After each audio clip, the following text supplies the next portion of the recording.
the radar back at it today. I'm joined by Wu-Tang Clan affiliate Shyheim The Rugged Child. Shyheim, how we doing? I'm all right, man. I'm blessed, man. I'm blessed. Yeah. Excellent. So before we jump deep into your career, Shyheim, I want to know, what is Shyheim The Rugged Child up to in 2020? Pretty much what everybody's up to, man. Just getting out of quarantine and trying to get I don't want to say used to, but to deal with this new norm that we're all dealing with. Aside from that, just recently released from prison several months back, and I came home uh, um to the pandemic. Which was in hindsight for myself was a good thing because it allowed me to slowly uh, integrate back into society. A lot of times guys come home from prison and they're playing the catch up game. The route, everything's moving fast. It's the parties. It's just it's just everybody's doing well. They're doing better than you because we all know when you come home from prison, especially after doing years and years and years, you're actually you're actually in a hole because while you're in there, you have to still survive, and so actually you actually lose money, and a lot of times that's what happens. Guys get out and start trying to catch up and get back to where they were at, and I was just fortunate enough to slowly do that and come out of quarantine with everyone else. So it seems like everybody got out of prison with me. Okay, so you'd almost would say because of the quarantine, it was kind of a little more of a smooth transition because you didn't have to really catch up on everything. Yeah, yeah. Not that I have to catch up, but it's just that it wasn't as as a I don't want to say enticing, or it wasn't as how you say it, yeah, influence. It wasn't influence. I didn't have a lot of influence, like, I mean, like the big parties, and it's like, and then the pulling, Okay, yo, come over here, come over there, and come over, without you being able to really think and watch and observe what's going on. okay. And you just got out in January, correct? Yes, yes, yes. Okay. So you being Shaheem, when you're in prison, did you run into a lot of fans or were they Oh man, of course. That's where all my okay? fans is at. You know what I mean? I mean, you know, uh, uh, believe it or not, and I'm sure everyone knows, prison is just a micro of out here. The same things that going out here going in prison. You have drugs, you have money, you have anything that you can think of in the street is going on in prison, just on a smaller level. Sure. So if you were to get into an altercation in prison, who cares, I guess, what the reason is? You being Shaheem, so say hypothetically there was another gentleman that had a big issue with you, but Mm. would somebody come to your aid and be like, hey, come on, that's Shaheem. Can we just give him a pass, let it slide type of thing? Um, it don't really work like that. It Okay. really don't work like that. It's in prison you have to depend on your instincts. You have to always be aware of your surroundings. So it's like someone can't like get involved. Like someone if we was together and I had an issue with a dude and the dude told you he had an issue with me and you came and told me, you got an issue now. You gotta mind your business. You know what I'm saying? If I'm not aware of an issue, then I get caught slipping. You know what I'm saying? But if I'm Okay. aware of an issue, I strike first. But that's if you can't communicate. Like I never had a problem um communicating. So sometimes more than often, sometimes you may offend someone without even knowing you offended them. You know what I'm Okay. saying? So sometimes it's just a communication thing. But being that I am Shaheem, you know what I'm saying, and I am part of the nation of gods and earths, the five ascendants, it will become something bigger than just a Shaheem issue. So when it's on that level, yeah, it has to be talked about because it's a lot of lives involved. So it has to be brought to the table, and right is right and wrong is wrong. You can't change that. You know what I'm saying? And I would like to say that I always, wherever I'm at, whether it's prison, whether it's at a concert or whether it's walking down the street. I try to carry myself as a gentleman. I try to treat people how I would like to be treated. So I didn't have many issues in prison. I mean, Okay. you can't avoid not having an issue. You can't avoid not having a fight because people get on your damn nerves. It's like just imagine me and you all day, every day. I'm Right. looking in your face every morning for 2 years. And it's just like sometimes you just get sick of looking somebody's face. It could be your own family and you home all day with the quarantine. You like, Mhm. damn, like, and it be nothing. It really nothing. But you know, yeah. Sure. But for the most part, it becomes your family. I got relationships with guys in there that I'm closer to them than I am with some people I knew all my life because it wasn't that long of a time and that constant, like all day, every day for Okay. years. You get to know people, you know, better than their own family in those circumstances. Okay. Yeah. Sure. So we're going to get into your music here in a second, but so you were sentenced in 2014. That was on a hit and run where you turned yourself in, correct? Well, I actually had several cases. I was sentenced one of my cases for criminal possession of a firearm and Okay. there was some narcotics involved with it, but as part of the plea bargain, they wanted me to plead to the more serious thing, which would be the gun, of course, in New York State, which would give me more time than than um than drugs or anything. That's that's nonviolent, that's lightweight stuff.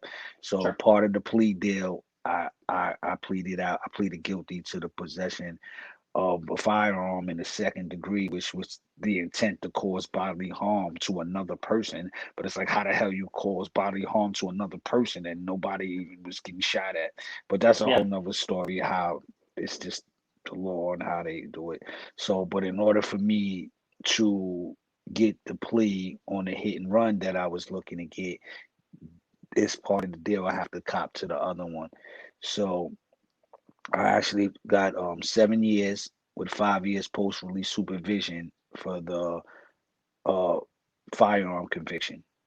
Then Okay. for the then for the manslaughter, I pleaded guilty to manslaughter in the second degree, which is reckless manslaughter, which basically just reads like you're because of your actions, you caused the death of another person. You know what I mean? And I got sentenced 4 years and 2/3 to 14 years running concurrent with the 7 years.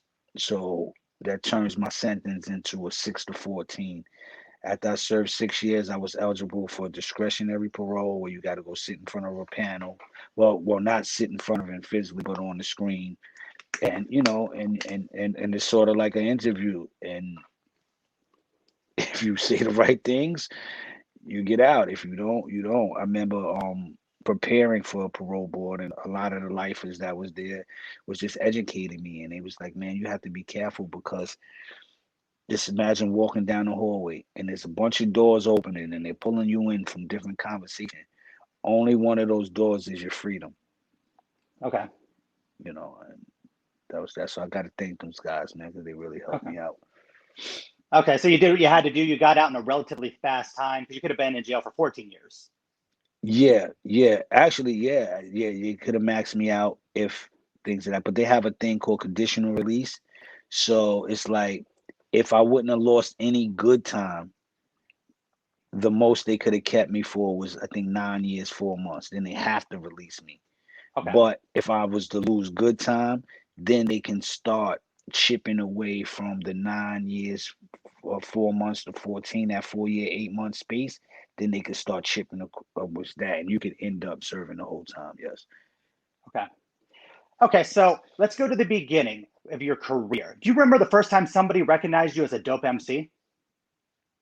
Yeah. Who Yep. was that? Uh, it was in school. I was in the fifth grade, and we was at the lunchroom table, and I was rhyming. Me and a bunch of other guys from around my neighborhood. You may be familiar with the Ninth Prince from the Killer Army, who was actually the RZA's little brother. Okay. And Don Pacino, Killer Sin, King Just. We're all relatively the same age and went to the same school. So it was just like once I was getting respected rhyming, that was it. Okay. Well, So how did that segue into you getting a record deal? well, so I started out like everybody else, writing my rhymes and any chance we can get, we'll rap together and stuff like that, and we'll go to different neighborhoods and rap against other people that they say is supposed to be, you know what I'm saying? And Sure. then I was fortunate to meet from Staten Island. There was a there is, I don't want to say there was, but there is a legendary R&B group called the Force MDs.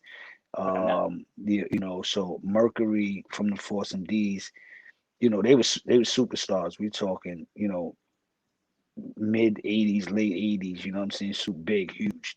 Terry Lewis and Jimmy Jam produced these guys, you know what I'm saying? Sure. And Platinum Records and Mercury, he would throw like parties and bring groups to Staten Island to perform or whatever.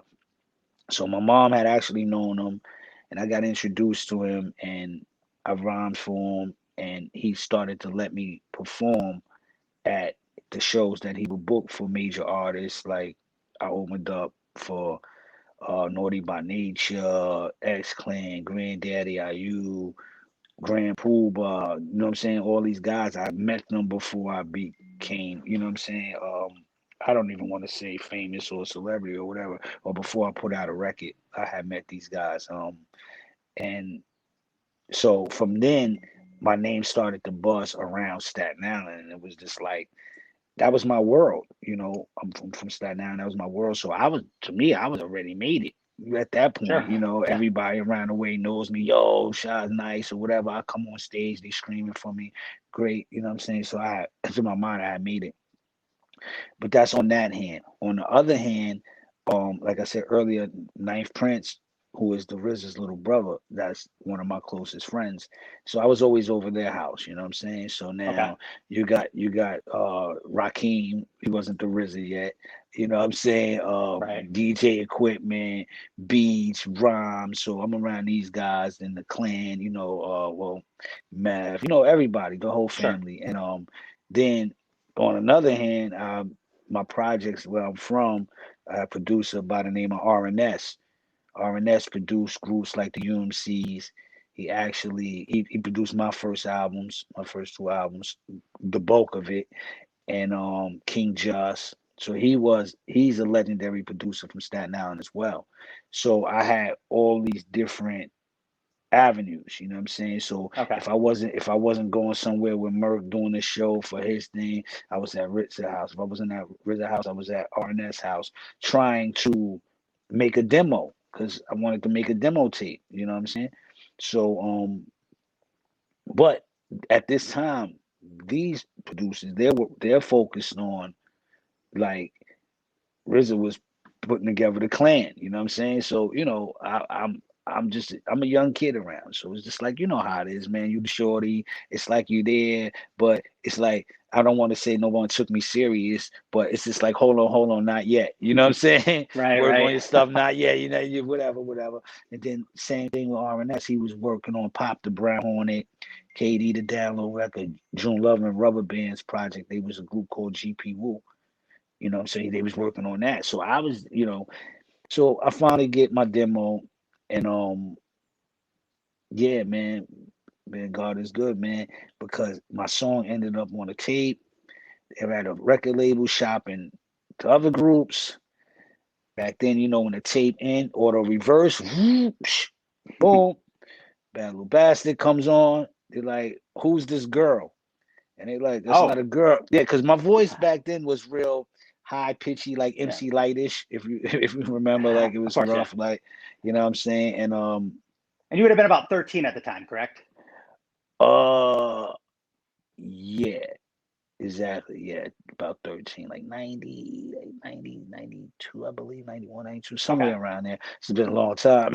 All right. A couple um years. yeah, so that happened and they was interested in signing me. And then what happened was it's like it's a weird thing in this industry, man. because people talk. So it's like Virgin. It was like they had something. Yeah, we got this kid, this rapper. Then somehow Warner Brothers heard of it. You know what I mean? So now it just Okay. turned into a big ass bidding war. And around that time, I would probably say I had the biggest record deal. Shit was unheard of. You know what I'm Okay. saying? Biggest record deal in general, or are you talking about for kid rappers? Well, see, I don't know anybody's personal business, you know what I'm saying? Okay. So I can't really say what anybody had. But yeah, for anybody, it was Okay. like, Wow. I've six figures in the early '90s, That's huge production then. production deal with the option to do a whole nother group album. Um, yeah, it was something. It was something. Okay. So we talked about you being a Wu-Tang Clan affiliate. What exactly does that mean? And what goes into that? Um, I don't know. I think that's something that people made, man, because Wu-Tang is Wu-Tang. Okay. We got Wu-Tang Clan, the group, Okay. and then we Yeah. got The original Wu-Tang. nine.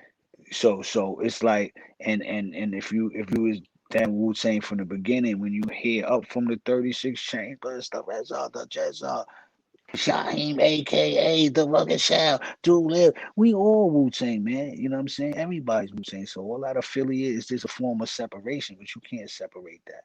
You know what I mean? Okay. So you'd almost say But you're an original member, even though you weren't on, their first um album.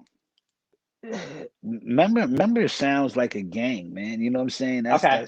Those my brothers, man. You know what I'm saying? Sure. Regardless, like we all go through things in our life, and we got to grow up, and sometimes others grow up faster than others. You know what I mean? But Sure. they're my big bros, man. And yeah, ain't no separation. Uh, I I I had my own record deal. You know what I'm saying? Through Virgin Records. It Yeah. wasn't a thing. At least with me, it wasn't a thing like, brothers that made it famous and now they coming and putting me on and giving me opportunity. You know what I'm saying? I got mines Okay. because I worked hard for mines, and you know what I'm Sure. saying? And I always did my own thing, and I always was respected for doing it, being that way by them and by anyone else, because I demand that. Excellent. All right. So Shahim, I'm going to put you on the spot here. If I send the Riz an email, do I have a shot to be an affiliate of the Wu-Tang Clan? Well, yeah, I mean, Oh, he really? he ha- he has the power. He has the power to say yay or nay. Excellent. Who's your favorite rapper in the Wu-Tang Clan? Not necessarily saying who the best is. In your opinion, who would your favorite be? What I want to say, rhyming I guess or I guess Ryan. For example, my favorite was always. I mean, I love the whole group. My favorite was probably Inspector Deck. I just loved his cadence. I thought he was so articulate. yeah. Well, Cap to me, Cap is the most. I mean, not Cap. Deck is the most consistent. I never heard Deck whack on anything or Yeah. I can't say I have. Uh, damn. I can't.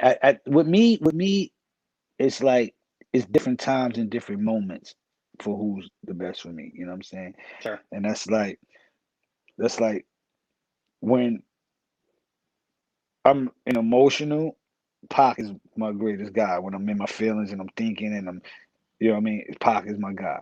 When Okay. when when I'm in the whip and I'm on the highway, Jay-Z's my guy. You know what I'm saying? It's Right. just Biggie's my guy for other moments. So it's the same thing with the clan. It's like different moments for different times, man. I can go listen to Ghostface all day.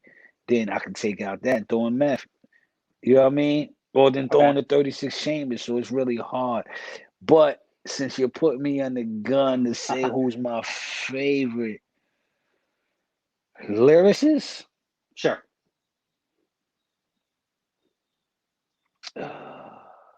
It's hard. It's not an easy question. There's so many routes you could go. the Jizza. The Jizza. Huh? Very nice. Excellent. I would say the Jizza. I mean, because he articulates the way he He, articulates, and there's some things, and it wasn't always that. It wasn't always that. It's this once I started to understand what the hell he was saying, I was like, yeah. oh, this is incredible. You know what I'm saying? And Cat too. Yeah. You got RZA. All right, how about this? The RZA, the Jizza, the old dirty bastard, Inspector Deck, You God, the Method Man, Ghostface Killer. Old dirty bastard. Everybody, Kill Army, Sons of Man, Royal Fan, Wu Syndicate, you know, All the above. everybody, man. Yes, yeah. Black Excellent. Knights. Very good. Awesome. So we get into your first album. It was around 93, 94. You, of course, had your hit song On and On. The album was called AKA The Rugged Child. Where did the name Yeah. Rugged Child come from, I guess? Oh, I got that name in my projects. You Your know, projects? I would wear like my cousin's clothes, and they was big, and they was hand me downs, and you know, I had braids, but sometimes half of it wasn't done, and you know, I was the kid going to the store for all the hustlers in the neighborhood, or anybody, or Miss Betsy on the fifth floor would call me, go come upstairs, go to the store for me. You know, I was that kid. And yeah, they just started calling me, oh, that's the rugged child. That's it, that's the rugged child. And then it just stuck with me. Sure. And today I'm a dad and I'm still the rugged child. That's crazy, right? Your kids actually call you that? No, no, You don't let them? I don't even know what my daughter, I don't know. She don't really call me anything. It's Okay. just like maybe dad or father. She call me father, call her daughter, you know, that type of thing. It's not, you know. Okay. Nice. So being so young, you're working on your solo album, your debut. Did you have a lot of input? Did you write, or was it more like they put songs together for you, they put the beat together, and you were just supposed to rhyme over it? No, man, I wasn't like again, I wasn't that kid, man. I wasn't packaged. You know what I'm saying?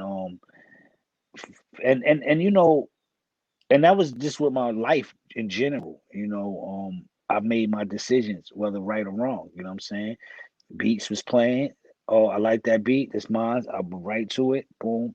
You know, or we'll all be in the studio and we'll just create a freestyle together, like a whole group song.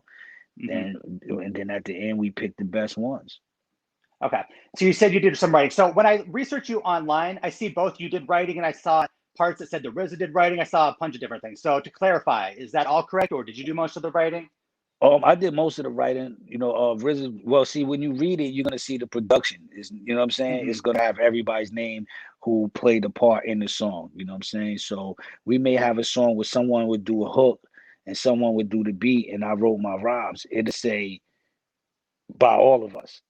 You know Okay. what I'm saying? It's until you read the publishing splits that you would see 50% went to this writer, 50% went to this producer. Yeah. Okay.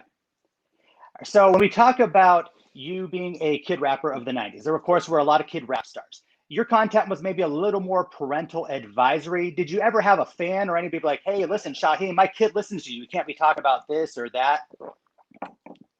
No, no, man. I mean, because I believe my fans, where they're from and what that relate to me, it was doing the same shit. Excellent. Now, were you a fan of any of the other kid rap groups? Fan. I don't want to say a fan because I listen to them. You know what I'm saying? But they, Okay, to me, and you know what I mean. Like I'm friends with them now, but my plan was crush everybody. Like sure. I didn't come to be friends. I came from Staten Island, and everybody else around the world was big. My job was to make Staten Island be known. You know what I'm saying? So, um, but out of the other kids in my time, because there's some that came after me, you know, illegal, illegal, Okay. illegal, They were pretty hardcore too, yeah. yeah, illegal. Okay, sure. So we get into your album. So how are you feeling being at such a young age? You had some success on the first album. I mean, you were performing, you were opening up for Naughty by Nature, you got the affiliation with the Wu-Tang Clan. I mean, how does it feel at such a young age to have all that success? Um, man, I don't know. It was a time of my life. You know what I'm Yeah, saying? I'm young. I got scooters. Bought my first car at 15. I didn't even have a license. I would ride around sitting on pillows and telephone books. Yeah, I went traded in. absolutely. Do you think you missed out on anything being a child rap star? Yes, of course, of course, Uh, of course. what do you think that would be? Just like school or? I mean, a lot plays a part in that, and it's not even just being an artist, just in life in general. And I can't say I missed out because then I won't. It's like me not respecting the process that I had to go through. So Okay, I believe um in a thing called decree. That's what's meant to happen will happen, and if it wasn't meant to happen, it won't happen. So I believe that everything happened in my life for the reason for me to be who I am today. You know what I mean? But I would say, and I can only just make an assumption because that wasn't my life. But Mhm. if I was fortunate enough to have both parents in my household, you know what I'm saying? Go to school, go to college and experience that life, get a job, you know what I mean? Because I never had that. So for me, that's kind of appealing looking at something you never had. It always sometimes the grass always looks greener. But it happened this way for me. And someone who went that route may say, shit, I'd rather run around with the Wu-Tang Clan and make albums Right. and be with Big Daddy Kane and have Jay-Z write about him in his book. Like that's what I want. And you can Absolutely. get this school shit. So, it's just the process. It's just my life, man. What I'm gonna do. Definitely. Jay-Z even referenced you before as someone that he looked up to. How does that feel? Oh man, that's an honor, man. I mean, I look up to Jay-Z too. You're going on stage before Naughty by Nature is going to perform. What goes through your head? Are you nervous, or you have that confidence, you have that swag? Are you wondering, I can't drop the ball Yeah. here? Nah, I was no such thing, man. I was trained for those things. Like, you know what I'm saying? I didn't even think I don't think about it. Okay. I don't think about it because again, it's not a thing of packaging. When something's Hmm. natural and you're doing something you love, even if I fuck up and I slip and fall, I'm gonna make it part of the dance. Sure. So it's not gonna, you know what I'm saying? But So if an ice skater slips and falls, they try to make it part of the act and yeah, play you it get off. You're up, doing do the some same thing. fly shit. You know what I'm saying? That was Like, part of the act, guys. Come yeah, on. come on, who knows? Prove it. Prove it wasn't, Yeah, right, exactly. How would you know? Yeah. Absolutely. So now, did you ever have to perform in front of a crowd that wasn't necessarily a fan or didn't respond well? And how would you handle a situation like that? Um, yeah, of course, we all have it, right? So let's say I get a dead crowd, or not even dead crowd, maybe some people that just don't relate to me, you know what I'm saying, or not into my music. Yeah. Then instead of focusing on the whole thing, I would start singling out people. So if I'm catching eye contact with you and you're into it, then I drag you into it, and now it's just me and you now, Robin. Now the guy next to you might get involved, and then now it's building up momentum, and people are followers. So if people start saying, "Oh, this whole crowd, these little five in the area right here, it's the only one," and we rocking. People gonna follow suit, and next thing you know, you can have someone that wasn't feeling you to turn around and say, "This fucking guy's great." Excellent. And that's probably great advice for anybody trying to get into the business or even a veteran Yeah, performer. yeah, If you're getting nervous, people are just not responding well, you focus on somebody that is, and then sometimes energy is contagious and someone's going to feed off of yeah. that particular person. There you go, and then it grows. It grows. Next thing you know, you got a packed fucking house saying "ho," you know what I'm saying? Right. Right, right. So a couple years later, 1996, you get into Lost Generation, your second album. How was the transition? Was that awkward? Was it business as usual? Was it smooth? Oh, it was different because I had money now. Okay. So it's going from recording in the studio, starting out in house studios and bedrooms, and then going to major studios, then touring the world to saying, okay, now it's time to go back in and do another album. And your schedule, you have more things to do now. Before my first album, all I did was go to school, play basketball, write rhymes. You know what I'm Sure. saying? Second album, I'm trying to go to school, trying to play basketball when I can, but I got radio interviews, magazine interviews, I got Hmm. uh concerts, you name it, part everything that comes along with this business. And now do an album and try to fit all of that into your schedule. It becomes stressful, especially for a kid. There was times I wanted to quit. I can't lie. I said, man, it was a lot. It was a lot to be on a run all day. You know what I'm saying? You getting Hmm. in 3 o'clock in the morning, and then you got your tutor at your door at 6:30. Talking about you got to do 4 hours of mandatory school. It's like you got to quit. You know what I'm saying? Yeah, it's very it could be very stressful. Even on adults, it's stressful. So you can imagine a kid. Sure. Now, did you think your style changed at all, or did it mature? I mean, I like both albums, but I really Yeah. love, "Shit Is Real" and "Pass It Off." I was really big fans of both of those songs and the entire album. Like I said, I think all of that has to do with growth. All of Like that has to everybody, do yeah, with seeing things, becoming more confident. Like, oh, like my first album, I made it to #7 on top 100 billboards. Back then, that was big. You know what I'm yeah. saying? So I'm like, oh yeah, yeah. I'm rugged child. You know what I'm saying? And I can't and be honest, man, I can't just take all of this credit. Like, you know what I'm saying? I have to say R&S. I have to say Pop the Brown Horn and June Lover, Rubber Bands, Download Record, The Clan. I have to say them too as well because they supported me and they pushed me and they by them doing what they doing and all of us pushing forward gave me more confidence to keep going. Sure. So that's all our success. My success is all our success. Okay. Then your third album was about 3 years later in 1999. So it was a pretty good pace throughout the 90s. Did you have a deal where you had to release so many albums, or was it kind of your pace? No, what had happened in that transition, I had my contract with Virgin Records was 2 albums with an option for a third album. Okay.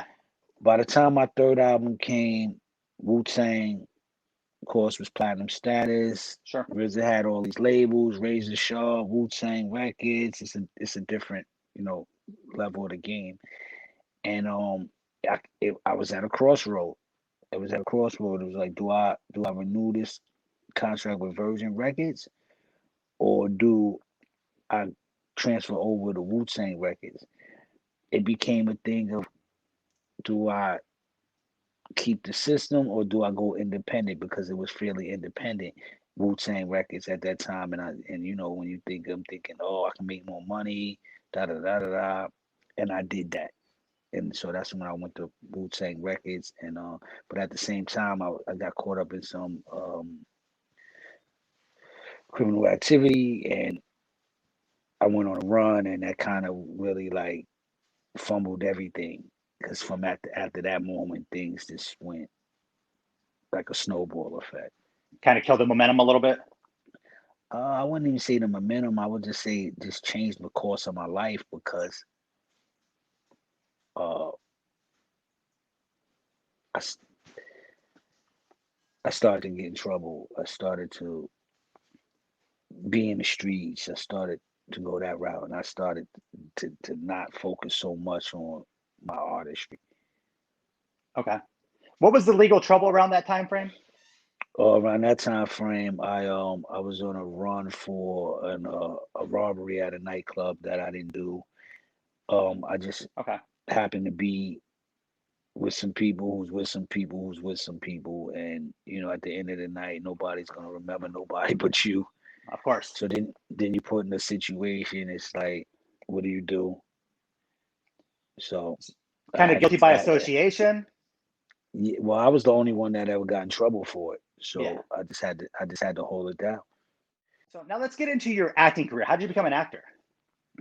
I became an actor. I wouldn't say I didn't plan to be an actor, because back then that was like selling out. When you was like a Oh, really? sellout if you didn't. Yeah, what rapper and you couldn't even get on a radio like that. Once you made your radio, you was like a sellout. You were the gas face. You know what I'm Oh, saying? wow. Yeah. So I was a little reluctant, but the first opportunity that came was TLC Don't Go Chasing Waterfalls video. Okay. And it's like after I appeared in that video for TLC, it was just like phone call after phone call. And, I was blessed to get those opportunities to be in movies. And then it became something I enjoy. Okay. So you brought up TLC. Did TLC or T-Boz recruit you? Was it someone from the record label or the No, it face? was it was actually the director, Gary Gray. Gary Gray. Yeah, Okay. yeah. So did he recruit you, or did you just ran into him somewhere and was like, "Hey, you want to get this role No, they for?" they they just reached out and he asked would I be interested in doing it. He had contacted me prior for that to be in his movie, but I didn't want to be in no movie. I really wasn't with that role. Okay. And then he reached back out for that, and I said okay, I'll do that. Okay. Did you get to meet TLC or hang out with them or? Yeah. Shout out to TLC. Shout out to everybody. Awesome. So we brought up rappers possibly being sellouts when they get into acting. So do you think people were calling Tupac a sellout at the time in the 90s? Um, Nah, again, this is what I was thinking, and Sure. I think with him, and I don't know, what I mean, for sure, but I think for him, I don't know, for me, I noticed him first from acting, so it was just like, oh, word, the dude from Juice rap too, so it kind of was like a Really? different thing for me. That's how I was introduced to him. You know what I'm saying? So, uh, yeah, if you was a straight rapper and then went on to like even back then, if you did a song with an R&B person, you kind of was a sellout too. Right. So you recognized Tupac first in Juice before you did in Brenda's Got a Baby or something like that then. Yeah. Because I was more like I really wasn't into like West Coast like that Okay. because my area was really, what I'm saying, New York, and I was into that. So then after Juice, then that's just me. Like some people heard of Brenda Baby first, but me personally, I was the movies, and then after the movies, it just seemed like boom, he blew, and then everything Yeah. else came for me. For me, that's how it happened. Sure. Yeah. Did you get involved in the West Coast East Coast battle at all? Nah, I didn't remember hearing not at anything, all. but sure. So you were also in a movie with Jim Brown. How was working on that? You had Pam Grier, you had Jim Brown. How was that? Fred Williamson, the Hammer. Yep. Oh, that was great, man. I was just like being on set with all the elders, man. That paved the way. That was priceless. How was Did you get to know Jim at all? Jim Brown very well? Yeah. I know Jim. I know Jim. It's been a while since spoke, but I know Jim well. Been to his Okay. house several times. Let me try on that football ring once. Oh, you got to try on the ring. Oh, very Give me nice. that. Yeah. Excellent. So, as a body of work, whether it be acting, rapping, whatever you want, as a body of work, what is your biggest accomplishment? Yeah. I don't know, man. I'm still work in progress, man. Sure. I'm still a More to work in come. progress. I don't. Yeah, I don't know, man. I think my biggest accomplishment would be if somebody learned something from observing me or listening to me. If it could have just helped somebody one time get through their day or not want to do something to themselves or just know that they can keep pushing. I think that's the success for me that I'm able to provide that. I get messages from people that say, "Yo, man, shout out, help me get through," you know, and that's Sure. success to me. For me, that's my Nice. Now, do you have a dream collaboration? dream. It could be past or present. It could be Tupac, somebody that's not with I us, don't, I somebody don't, that's I don't, I current. don't, I don't want to say dream because then I can make it happen. You know what I mean? I want to make it happen, but Okay. I think a joint really for me, I would love to work with Jay Z. That'd be Um, hot. I would love to Nas, Okay. uh, Dr. Dre. Um, yeah, yeah, those Okay. three, those three. So I don't really know the internal business of the record labels and being a rapper and everything. So Jay Z obviously has a lot of respect for you. You have a lot of respect for him. Why do you think you guys never came together for an album or a song, at least, I should say? I think back in then that time when we actually did, we was on a Big Daddy Kane record together called Show and Prove. It Okay. was me, Jay Z, Old Dirty Bastard, School Lover, Source Money, and Big Daddy Kane.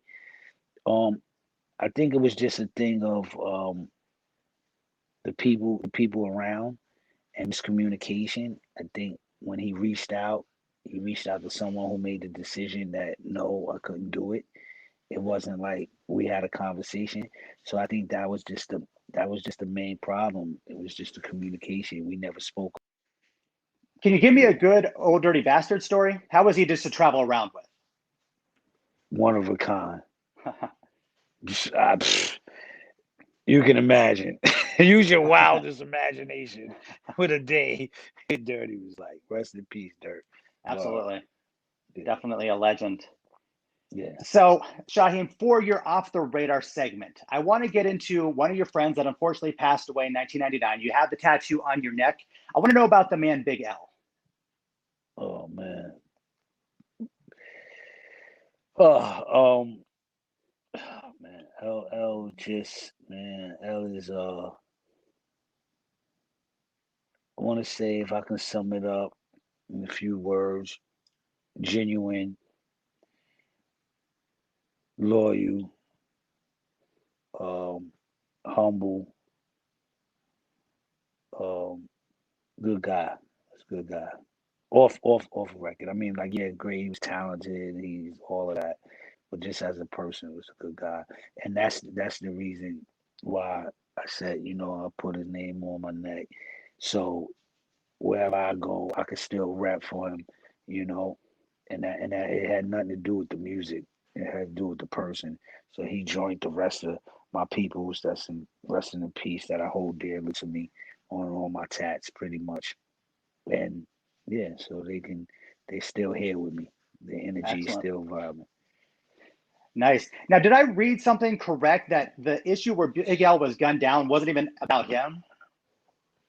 hmm I don't know. That's something else. You know what I mean? It's a bunch of stories, a bunch of Yeah, things going on. I don't know. They're working on a Big L biopic, so maybe we'll get some clarification on that in his story. sure. Were you so Furious Anger? That was one of his last recordings, correct? It wasn't his last one, I'm saying, Yeah, but close to one of the yeah, last. yeah, Awesome. That still yeah. gets a lot of play to this day. How was that song?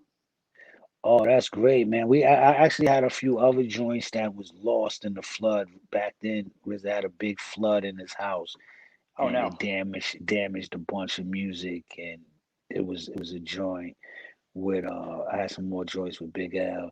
I actually had a joint with me, Sticky Fingers, and Coco Brothers. You know what I'm saying? I would Smith love and to hear that. Wesson. Me too. We would have to recreate it because it's gone. Right. Wow. So um, literally, we have lost material with yourself, with Big L. You've mentioned Sticky Fingers. yeah, yeah. We That's we worked unbelievable. to we actually we worked together. That was dope. Wow. So Big L, I've never heard anybody say a bad thing about him. He has so much respect in the community. He was an incredible talent. Why do you think someone like that didn't necessarily cross over with a top 10 hit? And again, he had a great career, so I'm not saying he didn't.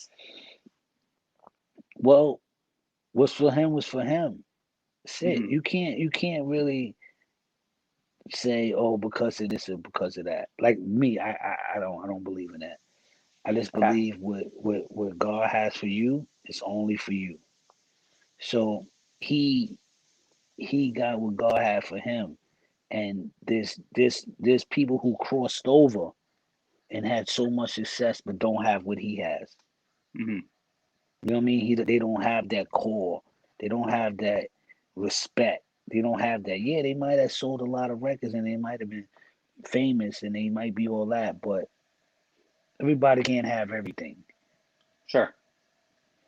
Do you have a favorite Big L song? Mine would be MVP, which I thought that easily could have been a top 10 hit for pretty much any Um, chart. Fury Singer, of course, but Of course, yeah. besides Fury Singer, Ebonics. I love the Ebonics. Ebonics record. Yeah, it was Great song. very witty. It was very witty. Yeah. Definitely. All right, Shaheen, before I let you go, anything else you want to promote? How can fans keep up with you? Yeah, just follow me on Instagram, Shyheim_Rugged. Um, yeah, that's the thing I be on most, but you can DM me Facebook. Yeah, man, and just check you out on Off the Radar. Check out the blogs. You know what I'm saying? That keep you updated what's going on in new music on. Excuse me, on the way. And yeah, man. Awesome. You Wow. have a new song that just came out or you're working on, correct? Oh yeah, yeah, yeah. From a producer. It's not actually my song. It's a producer called Amadeus 360 Beat King. He's out of Brooklyn, New York. He do a lot of work with MOP and um Rockness and Boot Camp. Uh Rusty Jugs. He did a lot of stuff with those guys, and he worked on a beat album. So he featured me on his album, and that's the song that's out right now called Shyheim Blues. Uh, Nice. I have it on my Instagram. I also have it on it's on YouTube too right now. I just went on YouTube, so y'all can go check Excellent. that out. And yeah, I'm in the studio, working on a soundtrack because I'm doing a biopic about my life. So I'm working on the Awesome. music for that. Um, the autobiography book itself will be, 2021, and just preparing, man, to stay focused and just do what I do. Awesome. Lots to look forward to then. Thank you, thank you. Absolutely. Shaheem, absolute pleasure talking to you. Thank you so much. Likewise, thank you, G.